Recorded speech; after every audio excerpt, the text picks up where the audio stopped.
Okay, so we're diving deep today into The Resolution, the music video lyrics by CHYLO the Drifter. Right. We're working with excerpts from the YouTube transcript and basically just going to try to break down the rhymes, wordplay, all that. Yeah. And maybe find some hidden meanings along the way. Mm-hmm. What about you when you look at this transcript for the first time? What jumps out at you? Anything intriguing, confusing, or powerful? Well, I think the most fascinating thing is how the lyrics kind of like go back and forth between this sense of vulnerability and defiance. Mm-hmm. You can see it in lines like, oh, I've been through so much, changed me mentally. I wonder if all this BS is really meant for me. Maybe I got the wrong lifeguard sent to me. You really get a sense of disillusionment here, almost like the artist is really struggling with what their purpose even is. Yeah, it's really thought-provoking. Yeah. It makes you wonder, right? Is this about like outside forces messing with them, or is it more of an internal battle? Yeah. Then there's this whole enemy thing that keeps popping up. Yeah. Life, enemy, enemy, enemy. Yeah. Enemy, life. The real enemy. Right. So who or what is this enemy? It's like a puzzle. It really is interesting because this ambiguity really allows you as the listener to kind of project your own struggles onto the song, you know? Enemy could be a specific person, maybe a societal force that the artist is fighting against, or even like a personal demon that they're grappling with. Yeah. And if we connect this to the earlier lines about mental change, Yeah. it seems like they're dealing with something really profound and transformative. For sure. And it's interesting because the tone shifts pretty dramatically after that.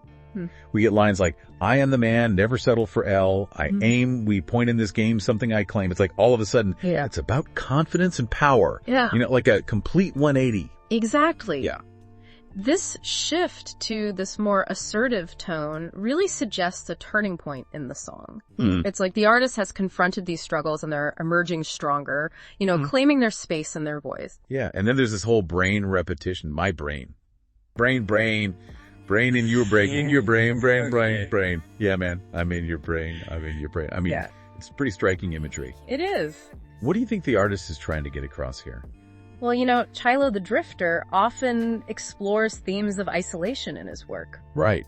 So these brain lyrics could represent this desire for connection, Okay. Almost like he wants to plant these thoughts and feelings directly into the listener's mind. Yes. And kind of bridge that gap between them. Maybe it's about the power of music to kind of break down those barriers and create these shared experiences. So if we connect that back to the idea of struggle and transformation that we were talking about before, is this like a declaration of power? Or is it more like a plea for understanding? Or is it something else entirely? Yeah. And then boom, the excerpt just ends with this cryptic repetition of the famine is over. What kind of famine are we even talking about here? What are your thoughts on that? That's the real cliffhanger, right? If we think about CHYLO's recurring themes of isolation, this famine could represent a lack of genuine connection, like a hunger for belonging. But then saying that it's over suggests this newfound sense of hope, like there's been a breakthrough in their personal journey. Yeah, I mean, this deep dive has been amazing. We've got themes of struggle, transformation, the whole mystery of the enemy, and the power of influence, all packed into these really evocative lyrics. What stands out to you the most? Well, the real takeaway for me is the artist's journey from vulnerability to strength. It makes you think about how confronting your own enemies, whether they're internal or external, can lead to personal growth.